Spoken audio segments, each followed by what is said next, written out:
ॐ अज्ञानतिमिरान्धस्य ज्ञानाञ्जनशलाकया चक्षुरुन्मिलितं येन तस्मै श्रीगुरवे नमः। श्रीचैतन्यमनोभीष्टं स्थापितं येन भूतले स्वयं रूप कदा मह्यं ददाति स्वपदान्तिकं। वन्देऽहं श्रीगुरो श्रीयुतापदकमलं श्रीगुरून् वैष्णवांश्च श्रीरूपं साग्रजातां सहगणा रघुनाथान्वितं तं सजीवम् साद्वैतं सावधूतं परिजना सहितं कृष्ण चैतन्य देवं श्रीराधा कृष्ण पदान् सहगणा ललिता श्री विशाखान्वितांश्च नमो विष्णुपादाय कृष्णप्रेष्ठाय भूतले श्रीमते भक्तिवेदांत स्वामिन् इति नामिने नमस्ते सारस्वते देवे गौरवाणी प्रचारिणे निर्विशेष शून्यवादी पाश्चात्य देशतारिणे वाञ्छाकल्पतरुभ्यश्च कृपा सिन्धुभ्य एव च पतितानां पावनेभ्यो वैष्णवेभ्यो नमो नमः। नमो महावदान्याय कृष्ण प्रेम प्रदायते कृष्णाय कृष्ण चैतन्य नाम्ने गौरत्विषे नमः। हे कृष्ण करुणा सिंधो दीनबंधो जगत्पते गोपेश गोपिका कांत राधा कांत नमोस्तुते। तप्त कांचन गौरांगी राधे वृंदावनेश्वरी वृषभानुसुते देवी प्रणमामि हरिप्रिये। जय श्री कृष्ण चैतन्य प्रभु नित्यानंद श्री अद्वैत गदाधर श्रीवासादि गौर भक्त वृंद। जय श्री कृष्ण चैतन्य प्रभु नित्यानंद श्री अद्वैत गदाधर श्रीवासादि गौर भक्त वृंद।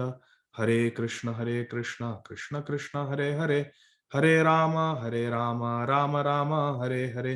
हरे कृष्णा कृष्ण कृष्ण हरे हरे हरे राम राम राम हरे हरे। हरे कृष्णा कृष्ण कृष्ण हरे हरे हरे राम राम राम हरे हरे। हरे Krishna. So welcome to all of you for joining our weekly reading and discussion on Shri Bhagavad Gita, and we are currently reading chapter 4. There are 18 chapters in Bhagavad Gita and we are on chapter number 4, and last time we discussed till verse number 11. So let's get started from verse number 12. So in the previous verses, Lord Krishna was teaching Arjun that we should always be absorbed in Krishna. We should not have any fear, and we should always depend on Krishna, always think of Krishna, and accept Krishna as our only refuge.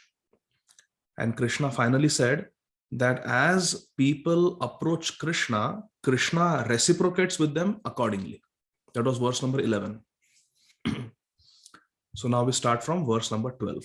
Lord Krishna is continuing his instructions to his dear friend and disciple Arjun. Verse number 12.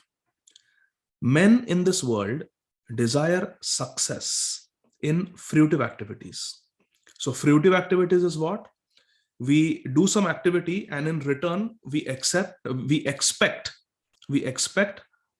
a fruit. We expect some results in return. So doing something while expecting something in return is called fruitive activities. Like I will do something for you and then in return you should do this for me. That is how most of the dealings are in this material world. Most of the activities that we do are not selfless. There is some vested interest. So that is called fruitive activity. So Lord Krishna is saying that people in this world, they desire success in their fruitive activities, which means they want to achieve the results that they aspire for. And therefore, they worship the demigods. Demigods means the controllers, the higher controlling powers in this world. Men worship demigods like Ganesh ji, like Lord Shiva, like Durga Devi, like Surya Dev, and others. There are so many demigods and goddesses, and people generally worship them because they want success in this world. And quickly, of course, men get results from fruitive work in this world. So in this world, if we work hard and at the same time we pray to the demigods, we will get success, generally speaking. Therefore, people in this world, they always say, come on, work hard. Your destiny is in your hands. Come on, you can do it. Just do it. That is a slogan. Why? Because yes, if you work hard and you pray to the demigods for success, then you are very likely to achieve your ends, because the demigods will bless you and you are also working hard. So success is very likely. As it is said, um, God favors those who, God helps those who help themselves. It's a very common saying. God helps those who help themselves. So this is the common mantra in the modern world, that come on, just work hard and you can do it. So Krishna is confirming that, yes, if we work hard and we pray to the gods, we have good karma, then we will achieve the results that we want in this material world. This is material results, okay? It is nothing spiritual. Our material ends, like we want to earn money, we want to get a good spouse, we want to have a healthy life. So all these desires can be fulfilled by worshiping the demigods and by working hard.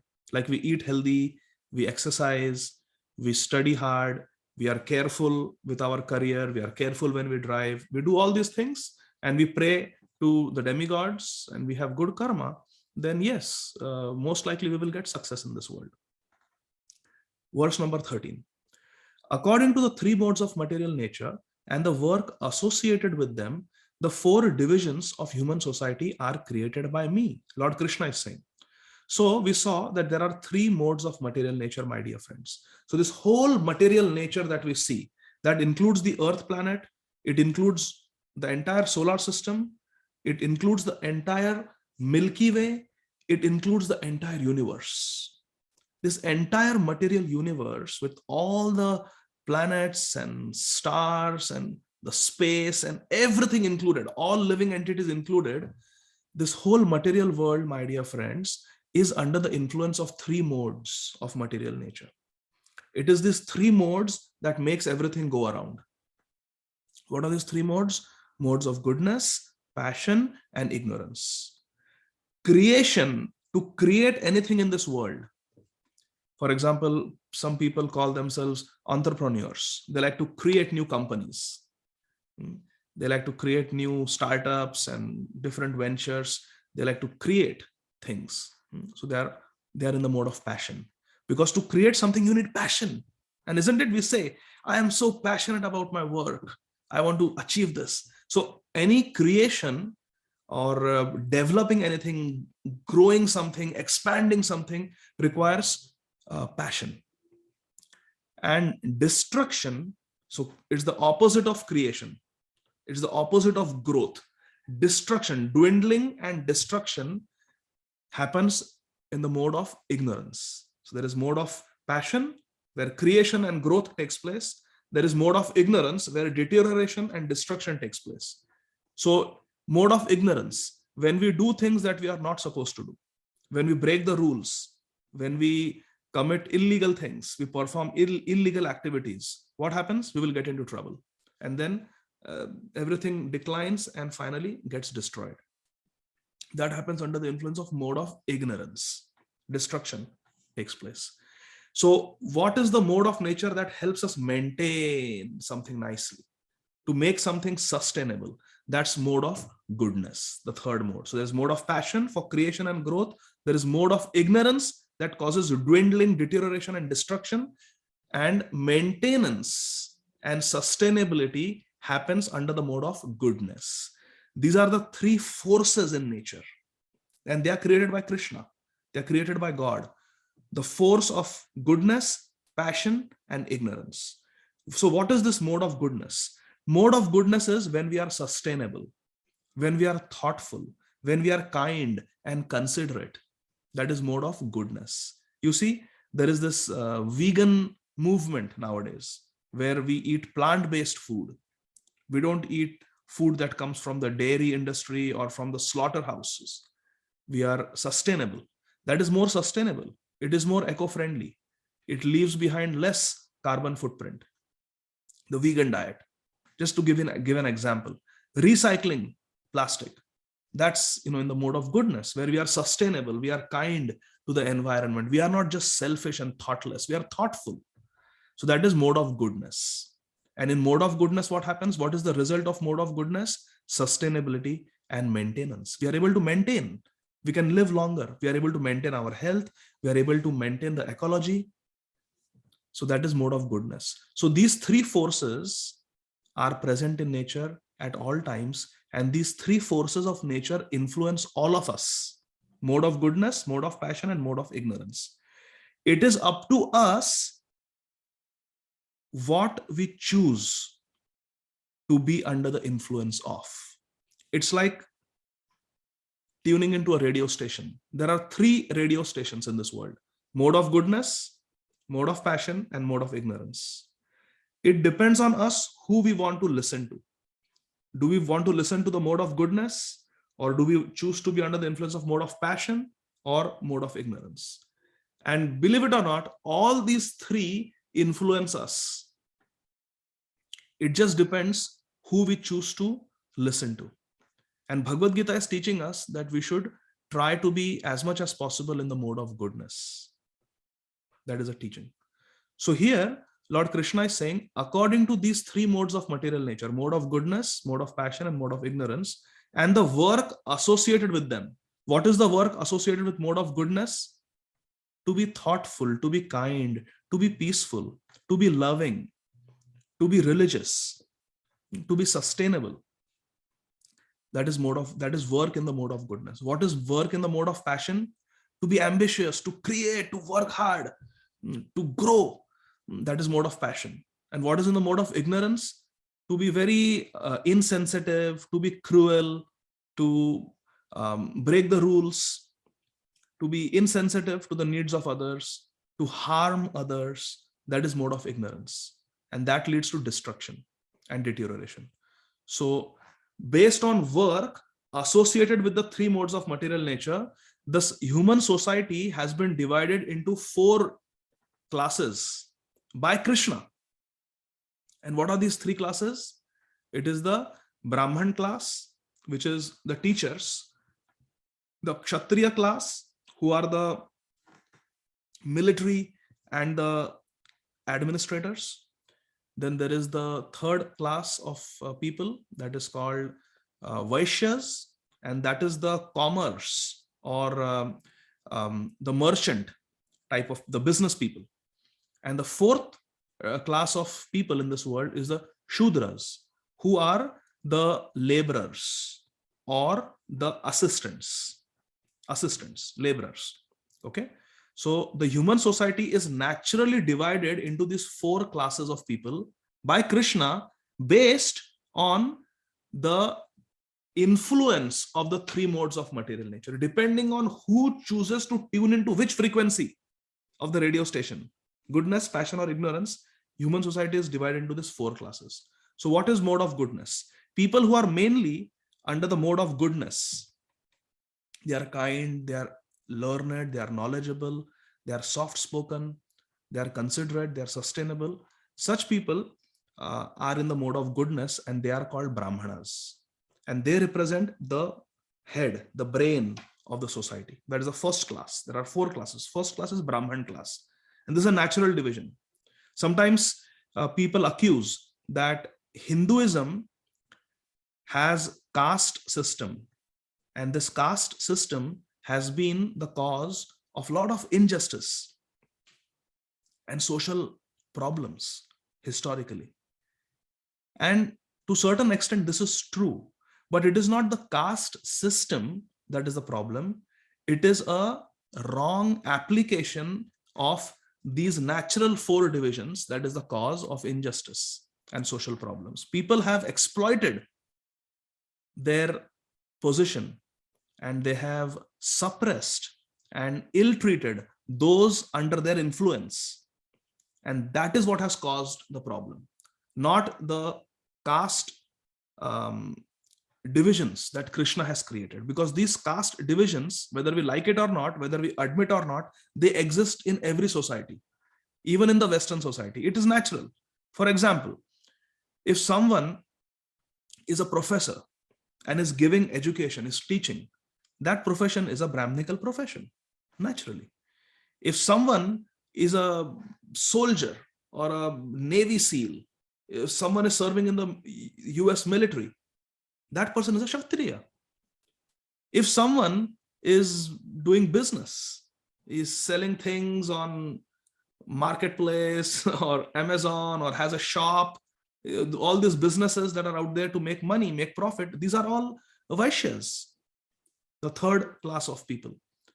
And those who are working as assistants in practically every field, in offices, those who are working as assistants, secretaries, or those who are building homes, the construction workers, the road construction workers, those who work in the factories and so many industries, all the assistants who are working under different managers, they are Shudras.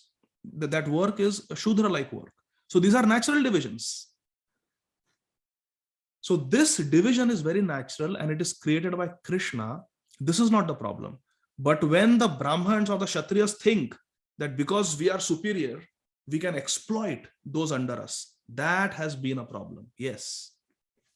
So Krishna is saying that I have divided a society into these four classes: Brahmanas, Kshatriyas, Vaishyas, and Shudras. And this is natural.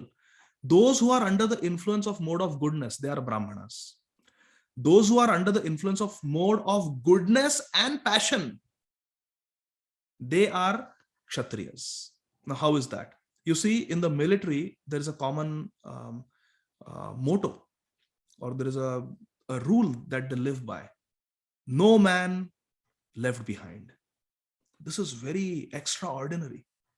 What does that mean? If a fellow soldier is injured on the battlefield, the other soldiers will not abandon their mate. They will risk their life to try their best to rescue and resuscitate and save their comrade. This is deep.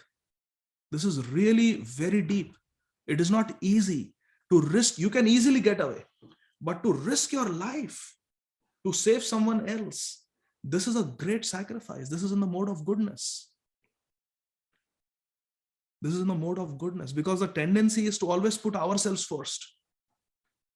So Kshatriyas, the military men, they are in the mode of goodness, but also you need passion to fight for your motherland. It requires a lot of passion to fight. So they also have passion. So Kshatriyas, or the military class of people, they are in the mixed mode of goodness as well as passion. That is Kshatriya.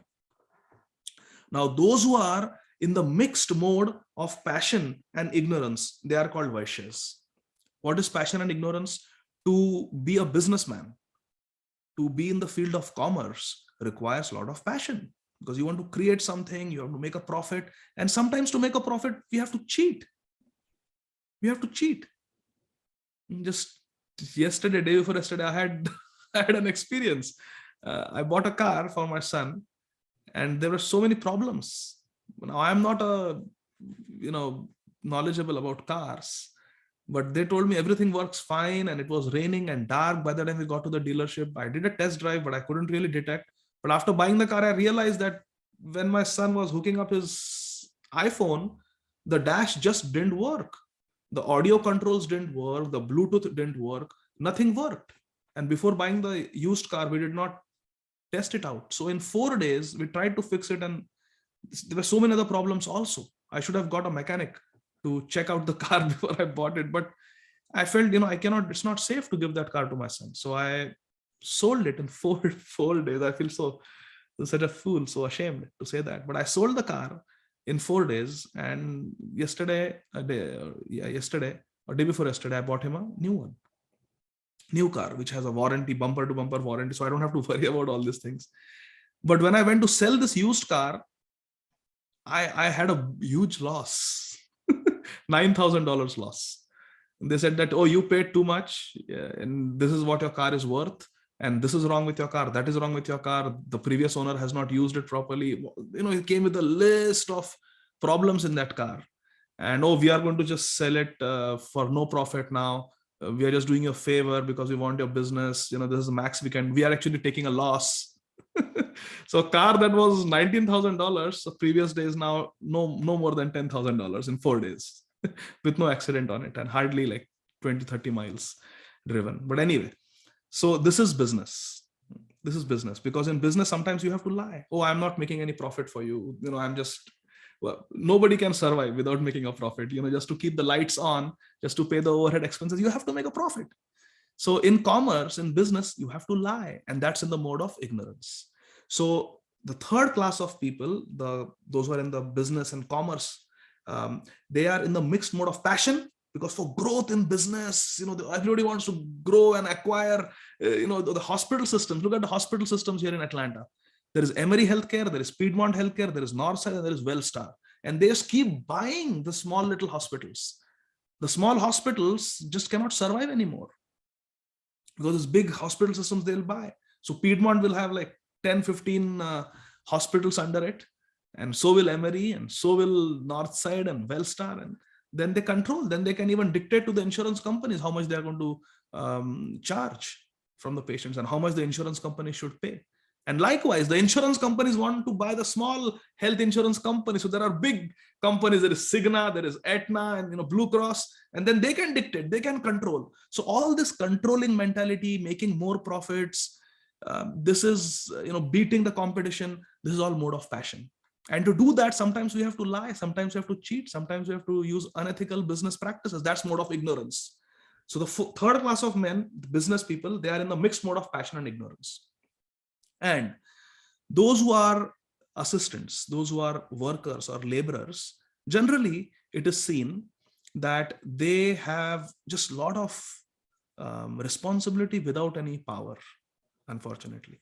So they are working, and therefore, because they are always to be told what is to be done, and especially if those people are not very educated, then they are in the mode of ignorance. And statistically, this has been seen that the highest rate of I'm not trying to be judgmental, but I'm just saying statistically, as a physician, I know it. Those who are disadvantaged financially, those who are indigent, those who receive food stamps, and they need the food stamps for their sustenance and maintenance, the rates of obesity and being overweight is maximum in the indigent population. Now that beats logic. How is it possible? Someone who is economically disadvantaged, how can that person be overweight or obese? It is because of unhealthy eating practices, buying junk food, eating. Now, it's a vicious cycle, because sometimes they don't have a choice, because in those food stamps or with little money, you cannot buy fresh organic blueberries or strawberries, very expensive. So you may just buy a donut, which is very unhealthy, just to give an example. Or drinking sodas or eating all those, what are those called, those Fritos, no, Cheetos, or those chips, very unhealthy. They've got so many chemicals in them, and there are like 20-30 ingredients. So it's not pure. But anyway, so because of lack of education, because of lack of opportunities, sometimes wrong choices, wrong decisions are made by the disadvantaged people, and as a consequence, they seem to be under the mode of ignorance. Because not having true knowledge, not having real education is mode of ignorance. It's the opposite of knowledge. Opposite of knowledge, opposite of education is ignorance. So the fourth class of people, those who are just assisting, many of them, they are in the mode of ignorance. So this is a natural division. So we see the incidence of being addicted to things like tobacco or so many other things. It is more common, or even use of illicit drugs, or smoking. It is more common in the less educated people. This is a statistically known fact, and I've seen it. I'm not trying to be, prejudiced or judgmental about anybody. We respect everyone, but this is just a hard truth. So they may be under the mode of ignorance because of not having access to real education and real knowledge. So in this way, the society is divided into these four natural classes of people: the intelligent, educated, cultured people, the Brahmanas; the military men, Kshatriyas; the businessmen, Vaishyas; and the laborers or the assistants. And Krishna is saying, I have created this natural division. Now Krishna says, and although I am the creator of this system, you should know that I am yet the non-doer, being unchangeable. So although Krishna has created these divisions, Krishna is not one of them. One should not think that, oh, Lord Krishna came as Ramachandra, so he was a Kshatriya. Or Lord Krishna came as Kapiladev, so he is a Brahman. Or Lord Krishna came as Govinda, the caretaker of the cow, so he is a Vaishya. No, we should not think like Krishna is neither Brahman, nor Vaishya, nor Kshatriya, nor Shudra. He is beyond this. He is the creator of this. He is not dependent, or he is not part of this society. He is beyond us. He is transcendental. Verse number 14. There is no work that affects me, nor do I aspire for the fruits of action. One who understands this truth about me also does not become entangled in the fruitive reactions of work. So Krishna is saying that there is no work that affects me or binds me, nor do I aspire for any results for my actions. For example, all of us, we depend on the fruits of our actions. If I'm working 40 hours a week, I expect a paycheck every fortnight, isn't it? Because I have to pay my mortgage, I have to pay my credit card bills, I have to maintain myself. So we depend on our actions, but Krishna is not dependent. I depend on my insurance plan, I depend on my salary, I depend on my employer, but Krishna is not dependent on anyone or anything. That's what Krishna is saying in this world. We get entangled. If I get a speeding ticket, then I am bound to either fight it out in the court or hire a lawyer or just pay the fine and get the points on my license, isn't it? We get bound by our actions. Krishna is not under anyone's rules. That's what Krishna is saying. I do not become entangled in the fruitive reactions of work. Work cannot affect Krishna. So that is an important point that we have to understand. Krishna is beyond all this, but we are not. Verse number 15. All the liberated souls in ancient times acted with this understanding of my transcendental nature. So all the souls who become liberated from this material world, who attain success in life, they know this truth about Krishna. We must understand God in this way, that God is beyond all this. Therefore, you should perform your duty following in their footsteps. Therefore, Krishna is saying, what is the path to perfection? To follow the path that the great souls have shown us. I repeat, what is the key of success? One should perform one's duty following in the footsteps of the great souls of the past who have been successful. So I'll just tell you something funny. One day I was just watching, a few days ago, a couple of weeks ago, I was watching a video on YouTube. It was a very nice spiritual lecture. I was listening. And you know how these commercials come. There are these advertisements, and sometimes we can skip them, sometimes we have to.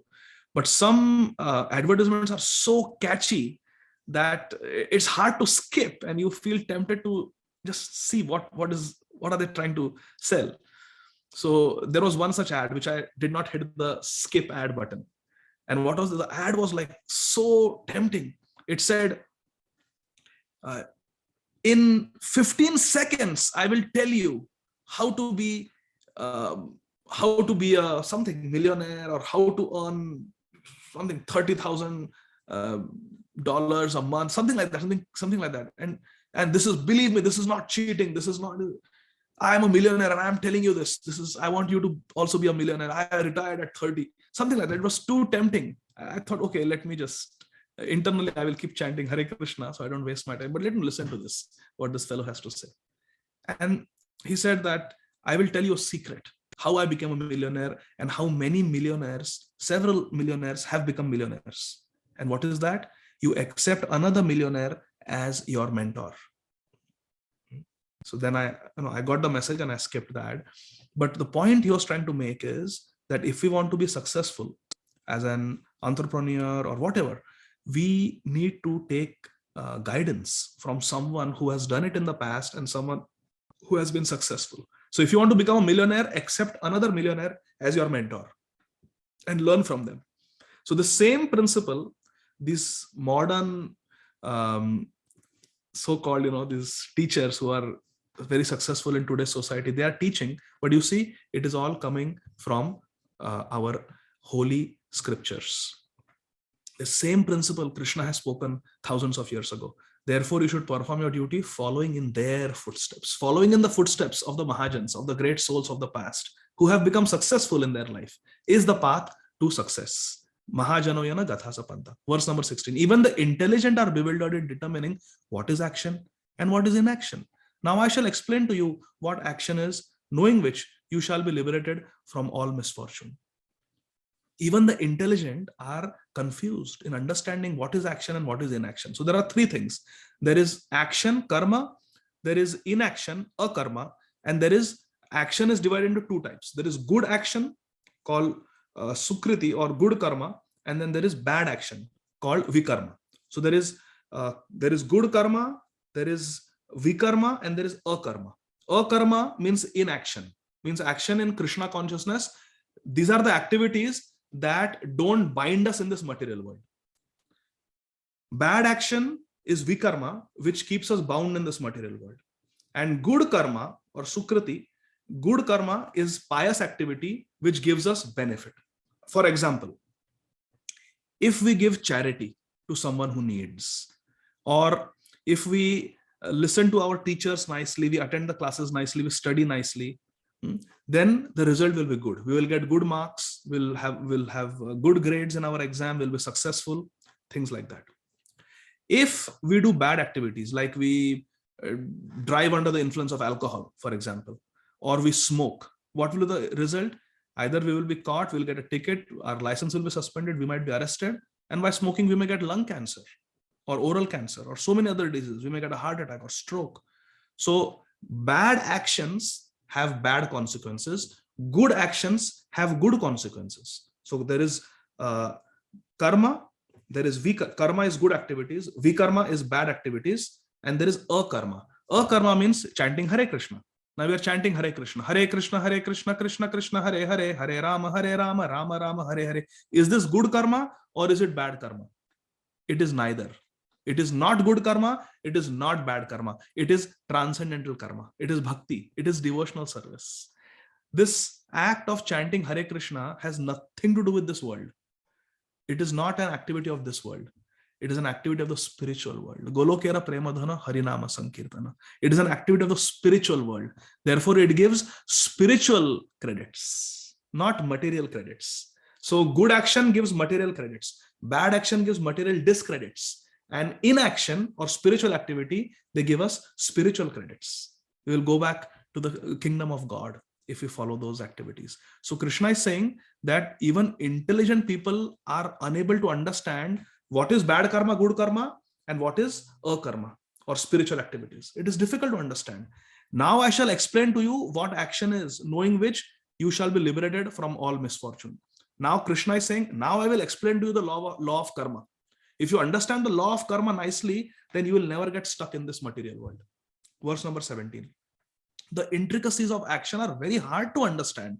Therefore, one should know properly what action is, what forbidden action is, and what inaction is. Okay? So these are the three things that we talked about.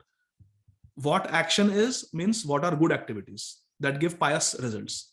What forbidden action is means what is vikarma, bad karma, things that we should not do.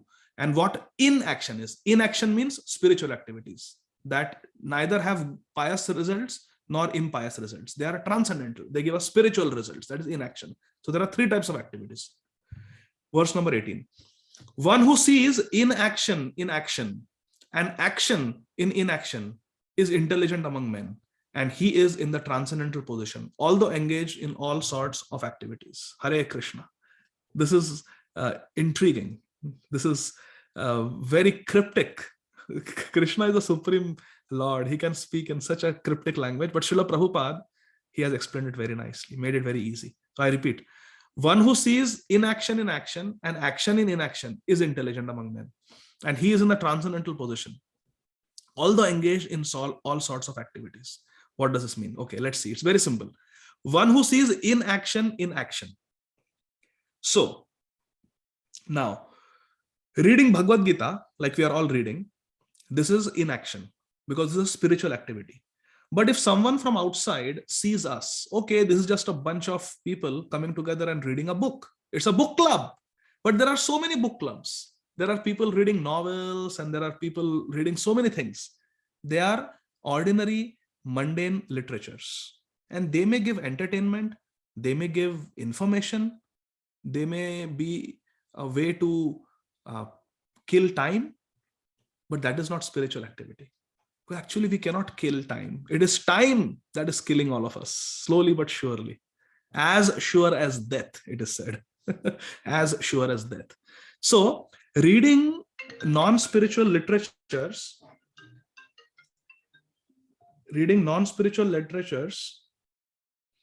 is mundane activity. It is not spiritual activity.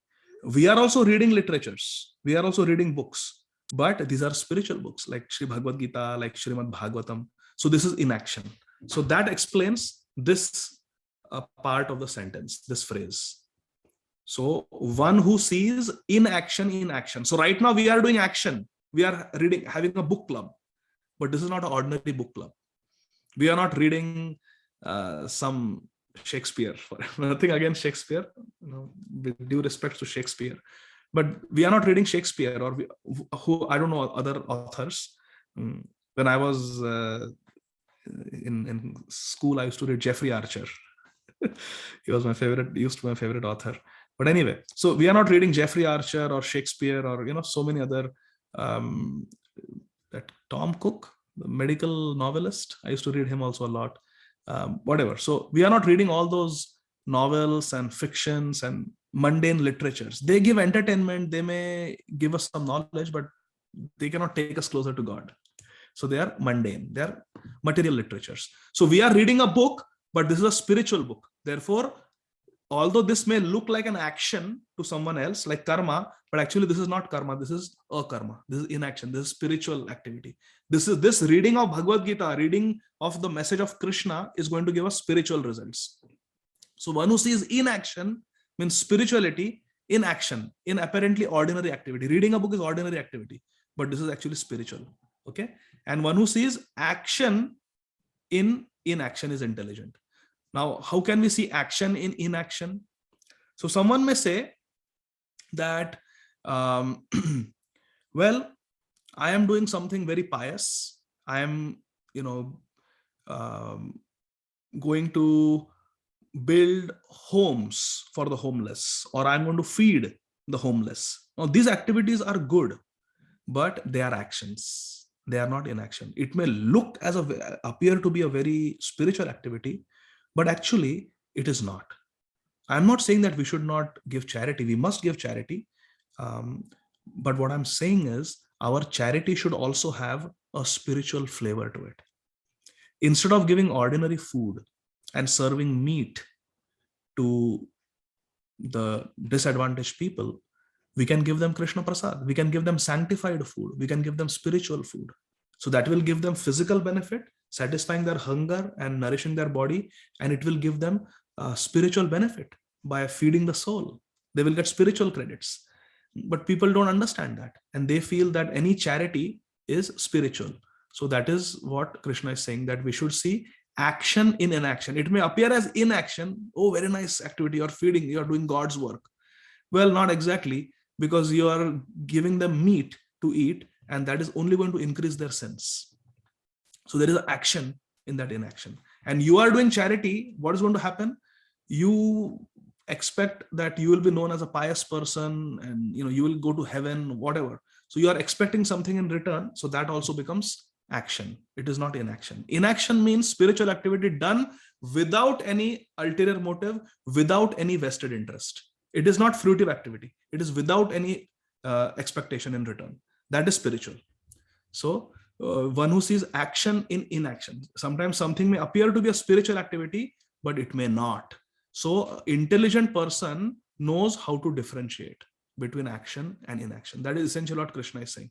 And a person, intelligent person, who can see spiritual activity in an apparently material activity and material activity in an apparently spiritual activity, is intelligent among men.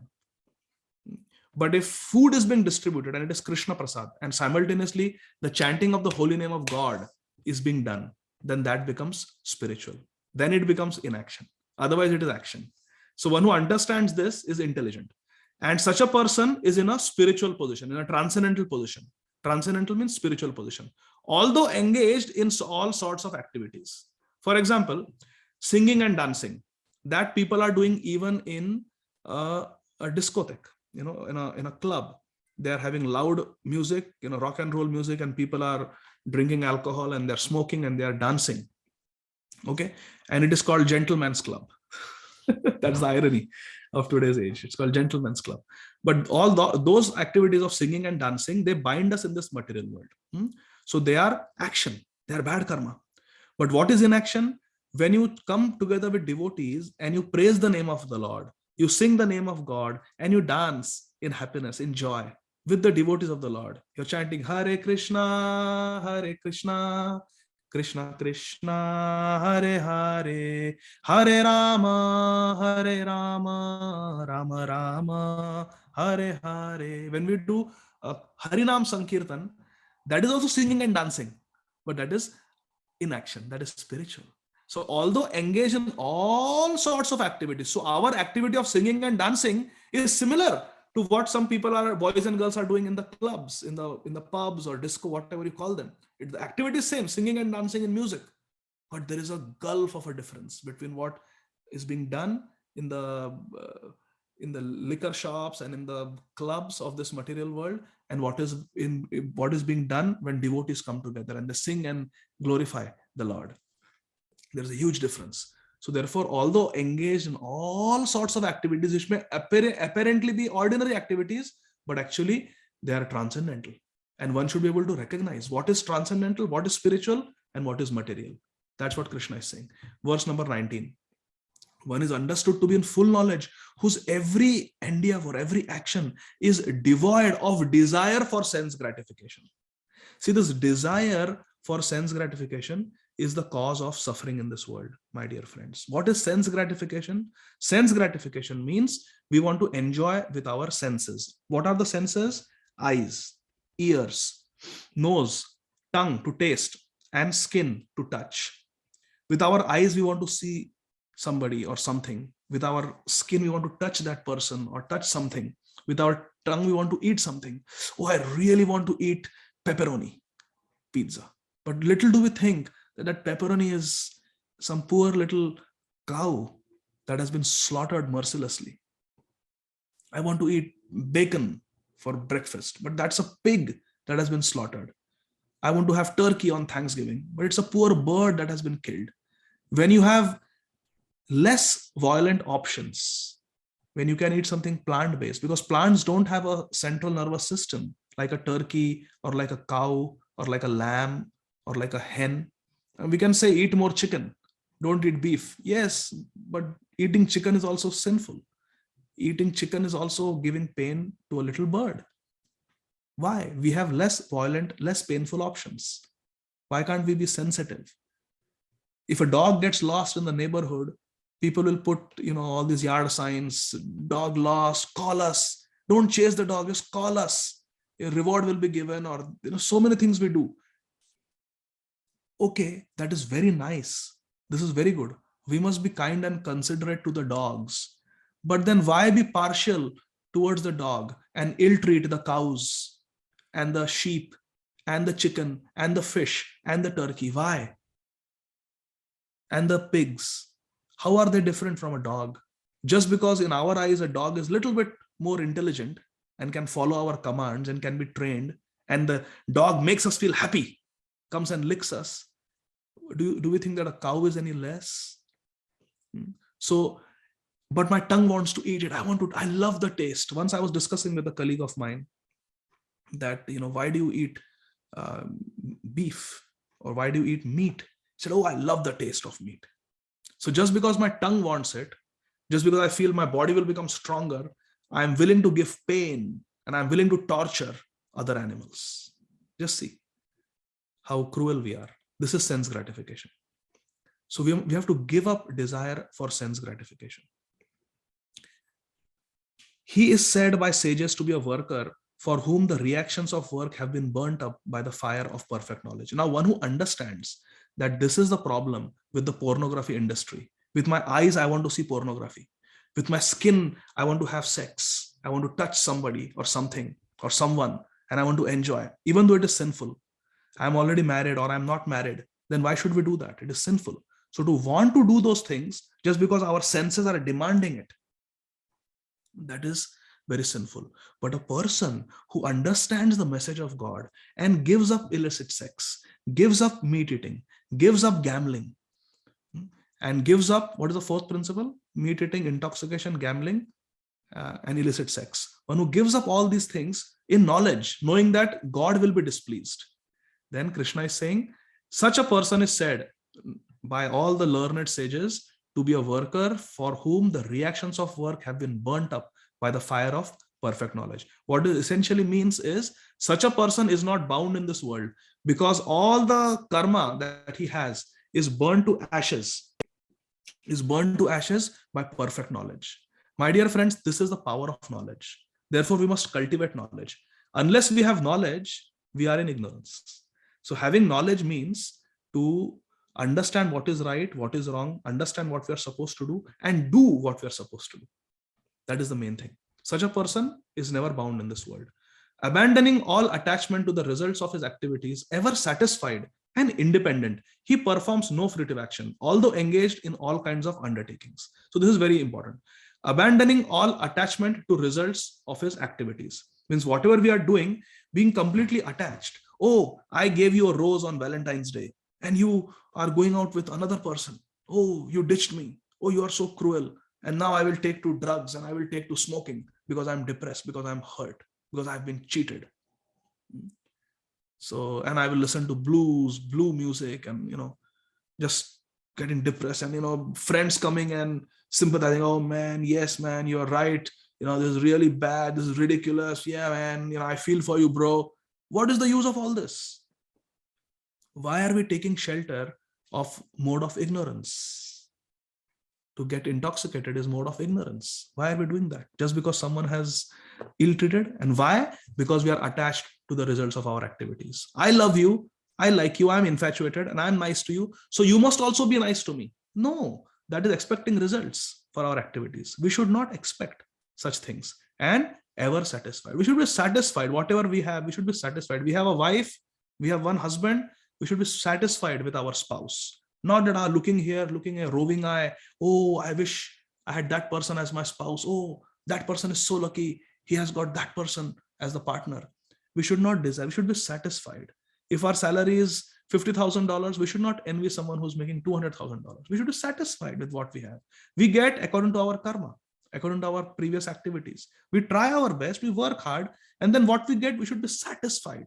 Being dissatisfied and envying others and wanting what others have, that is the cause of suffering, my dear friends. So Krishna is saying we have to abandon this. We have to abandon these material attachments and we have to be satisfied. Having satisfaction in our heart is a very, very important quality, my dear friends. If we analyze, so many problems are there in this world because of not being satisfied. If you go to the prison, I have friends in our ISKCON, International Society for Krishna Consciousness. I'm a member of ISKCON, and we have a ISKCON prison ministry where we have devotees who go to the prisons and they preach the message of Krishna, message of Bhagavad Gita to the prisoners to try to reform them. Because what is the prison department called? It is called the Department of Corrections. It is meant not just to punish criminals, but to correct them, to reform them.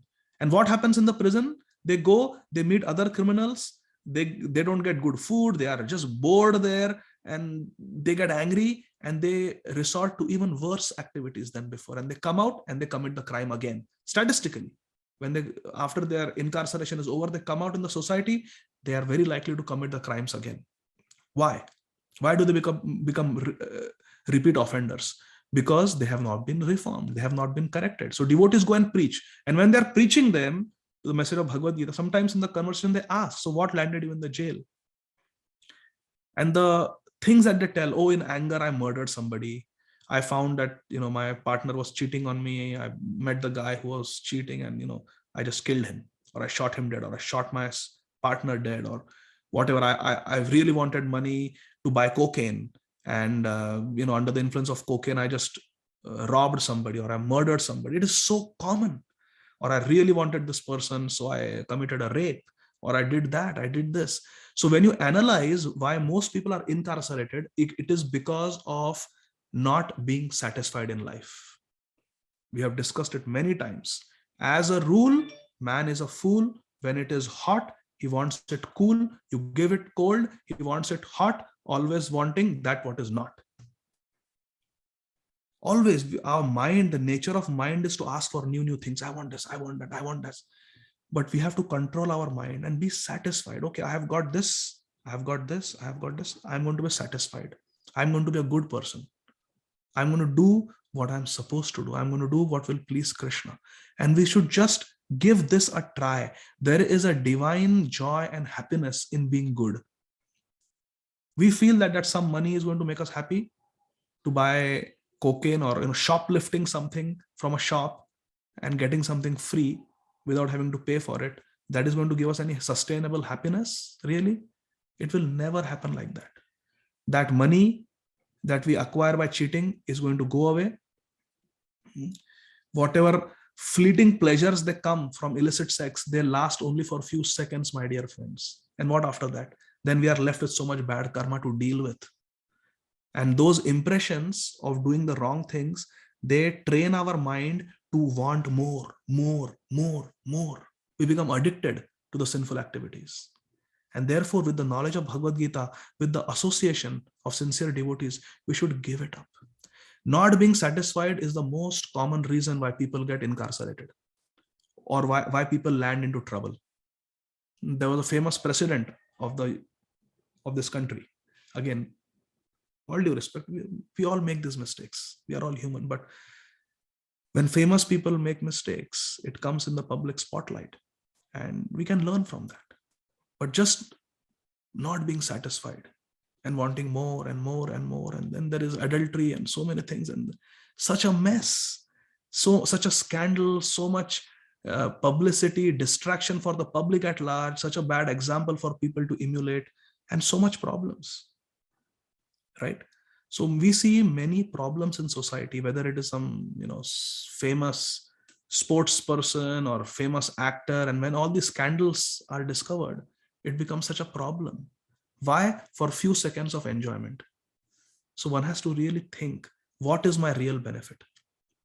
So Krishna is saying we should give up attachment to the sense gratification activities. We should always be satisfied, and we should be independent.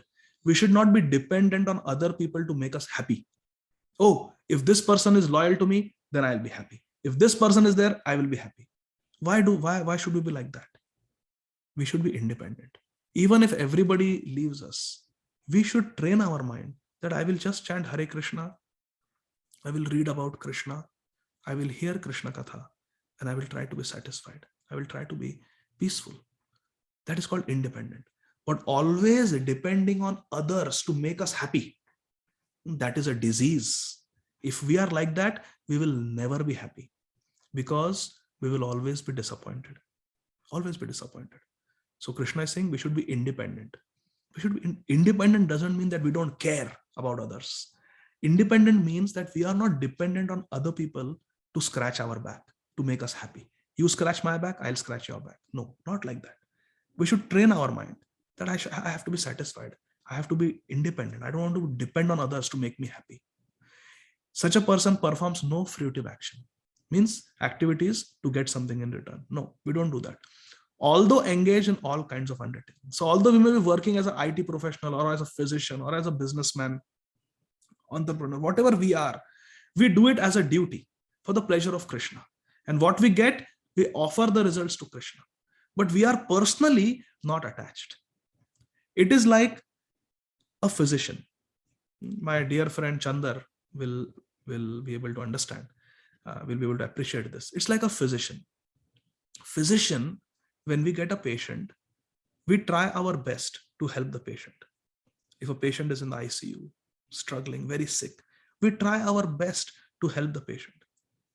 But if the patient still, his health takes a turn for the worse, gets really critical and then passes away, we feel sorry, we feel bad for the patient and for the patient's loved ones, and we offer them our condolences, and uh, you know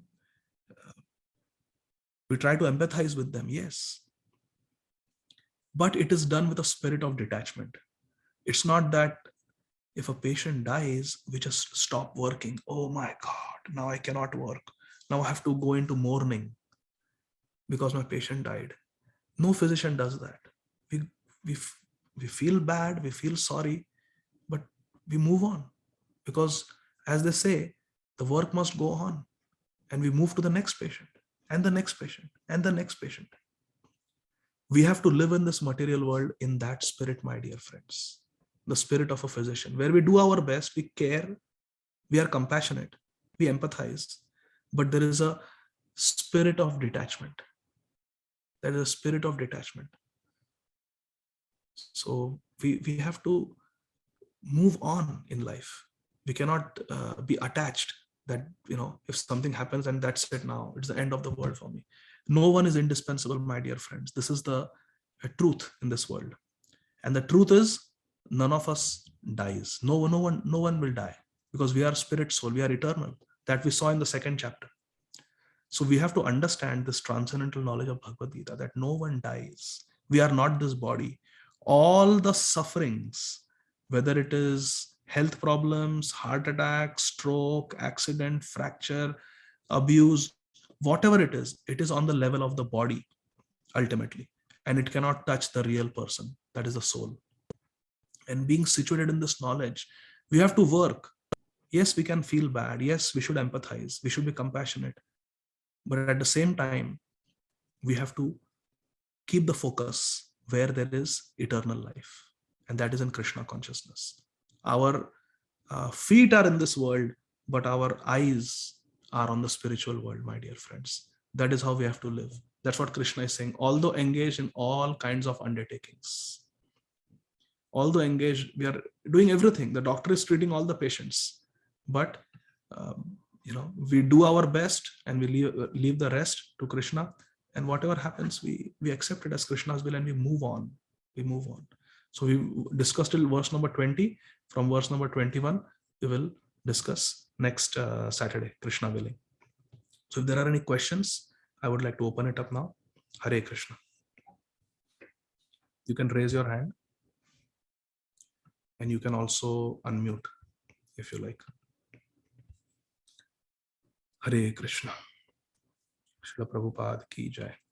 Yes, Arjun Prabhu, please go ahead. Hare Krishna Prabhuji. Hare Krishna, Arjun Prabhu. One question regarding the 4 caste systems which was created by Krishna.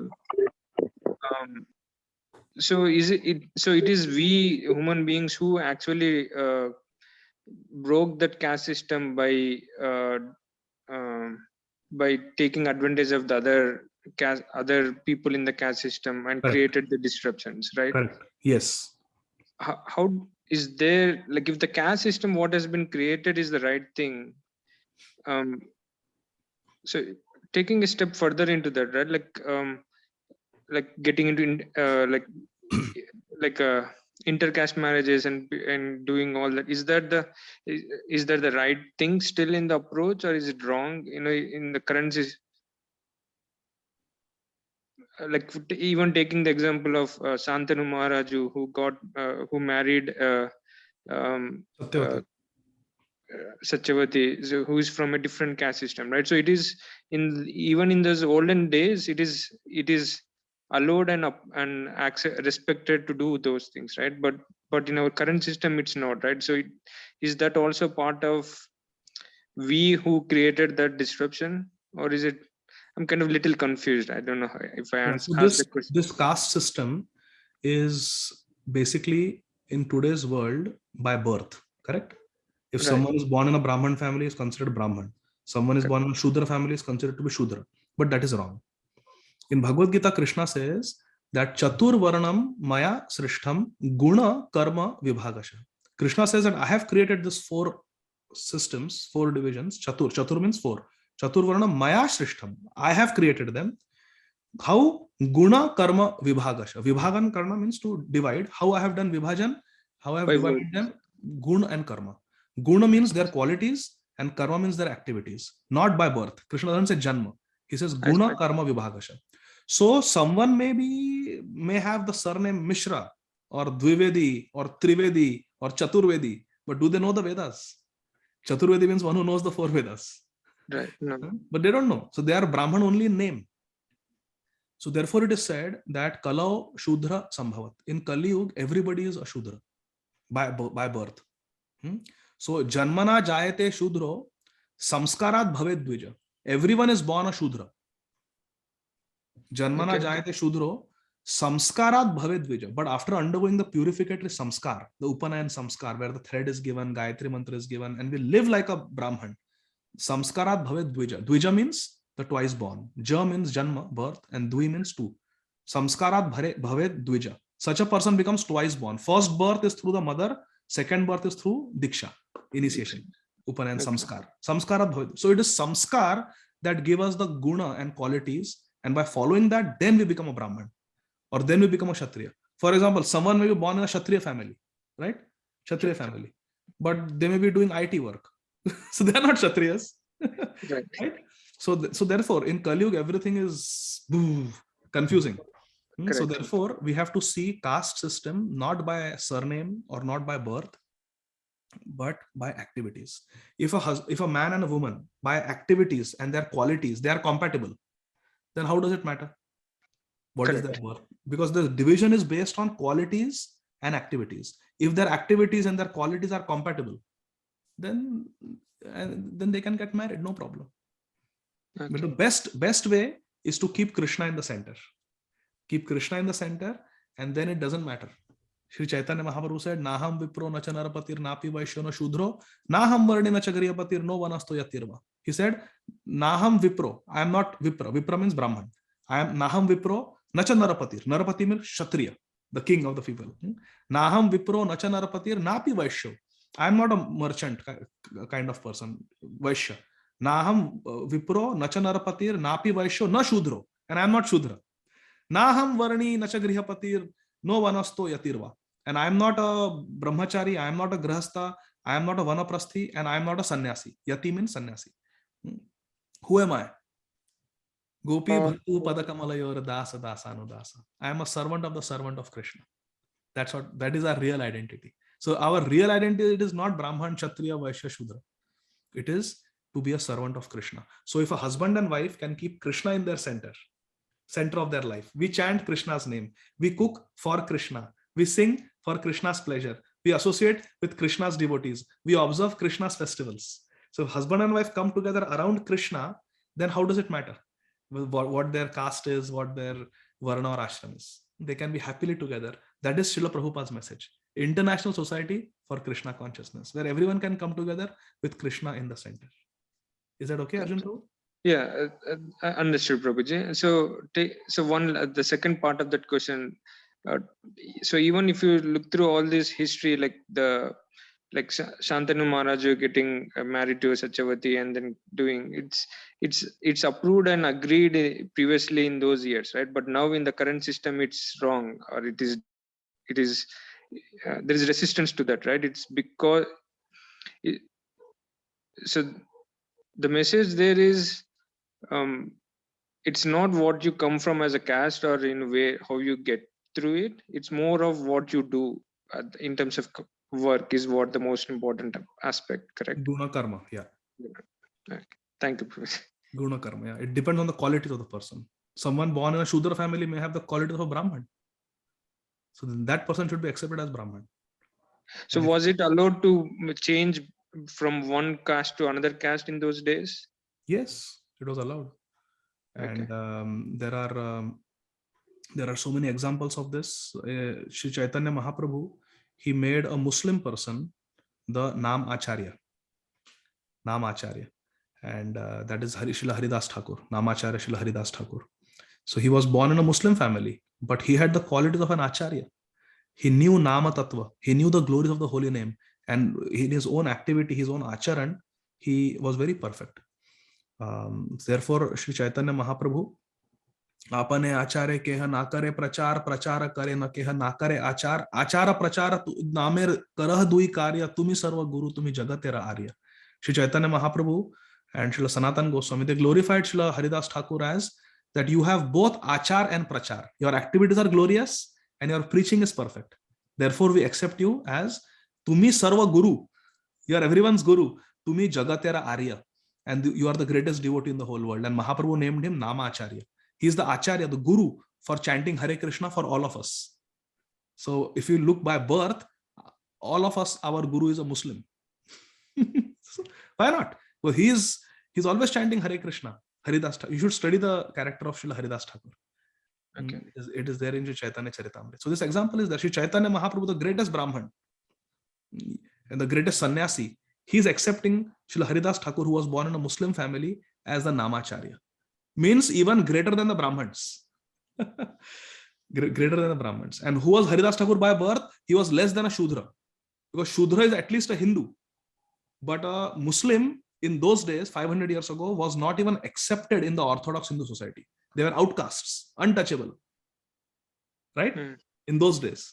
But what did Srila Chaitanya Mahaprabhu do? He accepted Haridas Thakur, who was born in a Muslim family, as the Namacharya for all the Vaishnavas. And everybody accepted him. So yes, it is on guna and karma, not by birth. And to give you an example from the Shastras, take the example of Lord Parshuram. Lord Parshuram was born as a Brahman. He was born as a Brahman. And what was his activity? Was it Brahminical? No. He took an axe and he killed the Kshatriyas. He fought with the Kshatriyas. His activity was like a Kshatriya. So he's accepted as a Kshatriya. You see? He accepted as Kshatriya, Lord Parshuram. So although he was a Brahmin. So that is allowed. It depends on the qualities and activities, not birth. Thank you, But most likely, if somebody is born in a Brahman family, most likely it is very probable that because of the culture and the upbringing that he gets, that person will grow into a Brahman. Correct? Correct. Yeah. Therefore, generally people think that, okay, born in a Brahmin family, Brahmin. Born in a Kshatriya family, Kshatriya. Like my grandmother was an obstetrician. My mother also obstetrician. My father also doctor. I am also doctor. My brother also doctor. Just to give an example.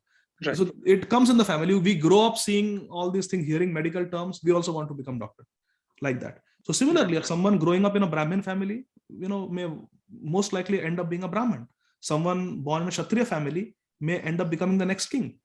Someone inheriting a business from their parents may become a businessman. So like that. So it is likely, but it is not compulsory. Depending on the qualities, it can be changed. Good. Thank you, Prabhuji. Hare Krishna. Hare Krishna. Jai Srila Prabhupada. So Parima Mataji, you can go ahead. Hare Krishna, Prabhuji. Thank you for your wonderful and very insightful class, Prabhuji. Danvat pranams to you. Hare Krishna. Prabhuji, I had this one question. I'm just like putting a viewpoint. As you said that, in those days, depending on your karma and on your activities and your nature, there was a divide, like who is a Brahmin, who is a Kshatriya. But Prabhuji, during the time of Mahabharata, Karna, even though he had the qualities of a Kshatriya, he was still being taunted as a Sudputra. Is it a quality of a Kshatriya to suggest that the chaste wife, Srimati Draupadi Devi, should be stripped naked?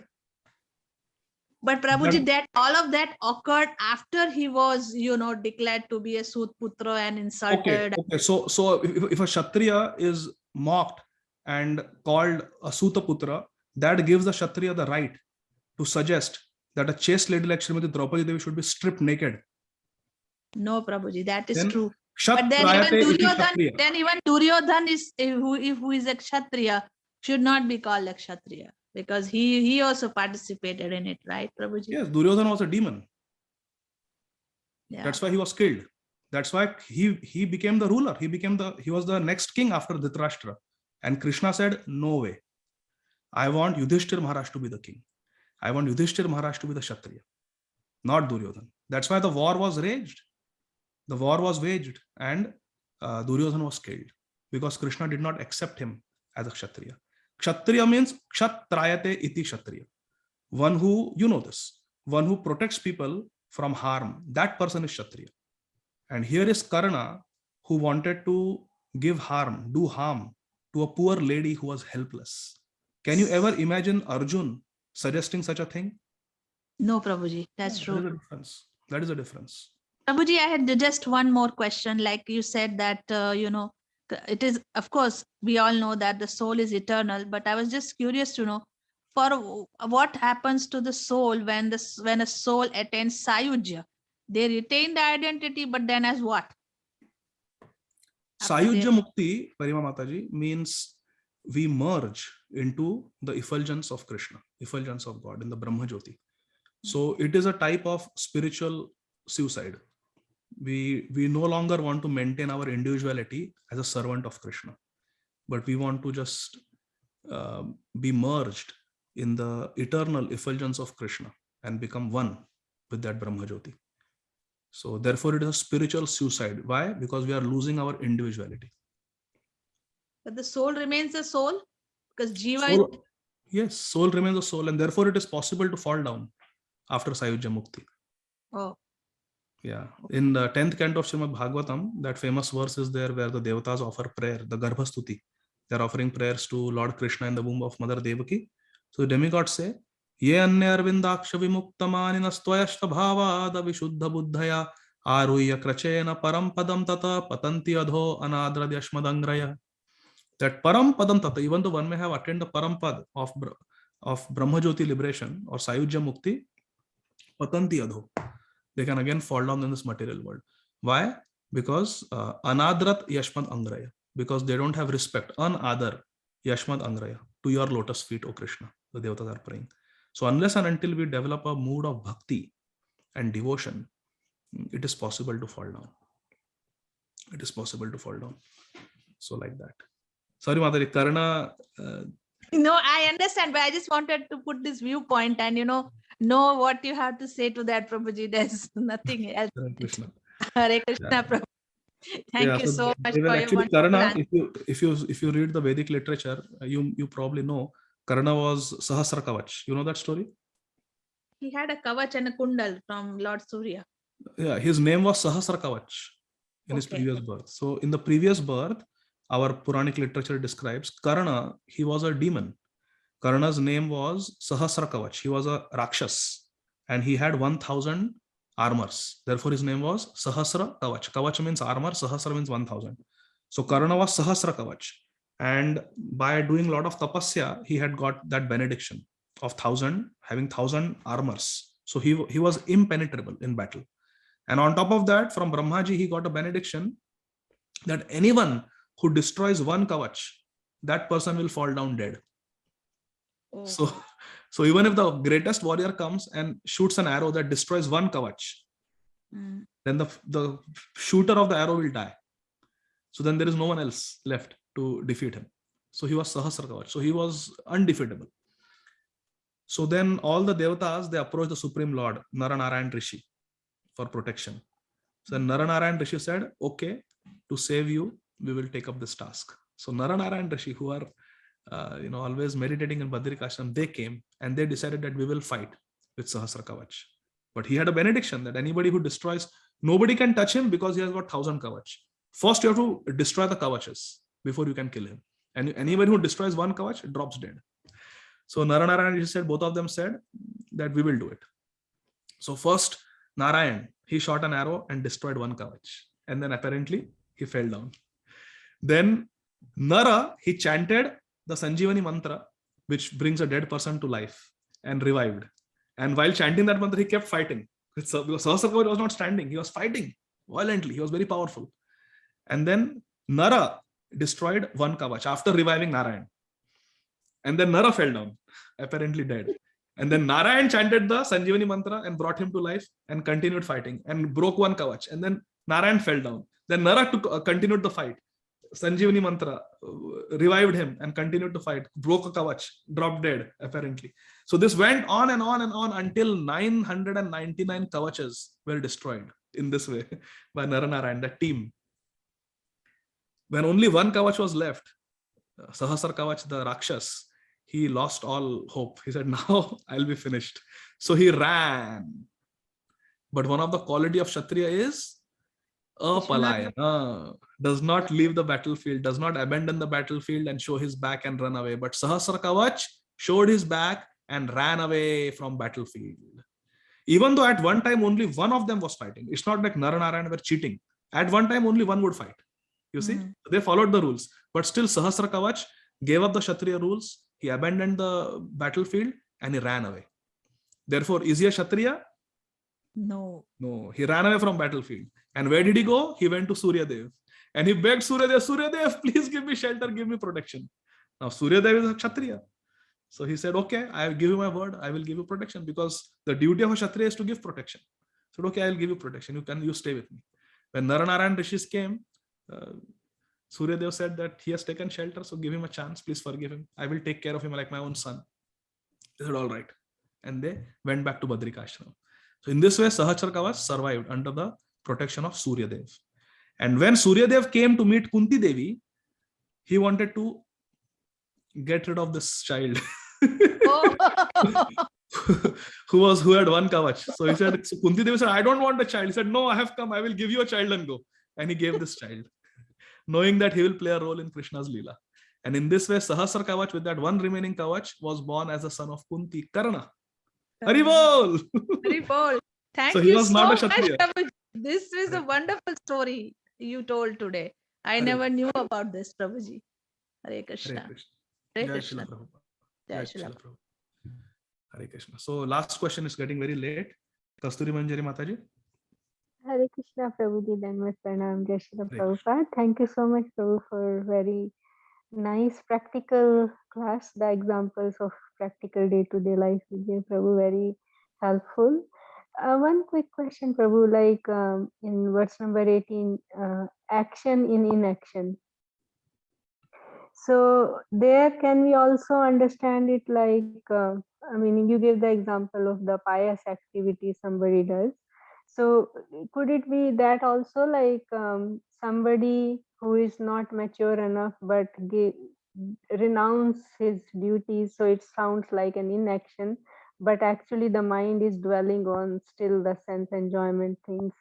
And even further, like I was thinking that like as a practicing devotee in the neophyte stage myself, I may be doing the activities of devotional services, but my mind is still going here and there, even in chanting, because of the impurity, and even in other activities.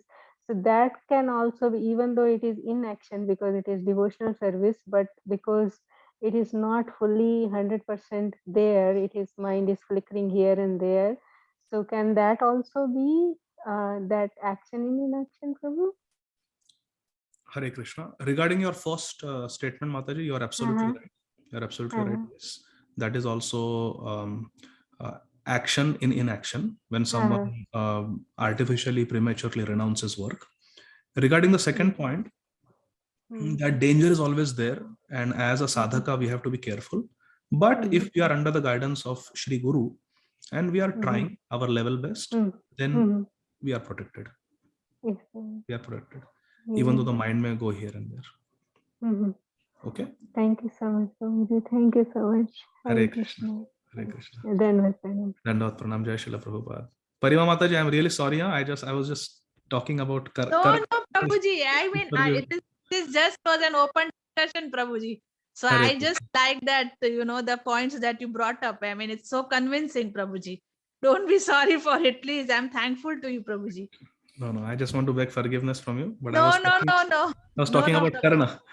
Yes, I understand. Even that, so I'm just putting the perspectives. People can ask you this way, like anybody can ask me that way. So I was just trying all perspectives to, make.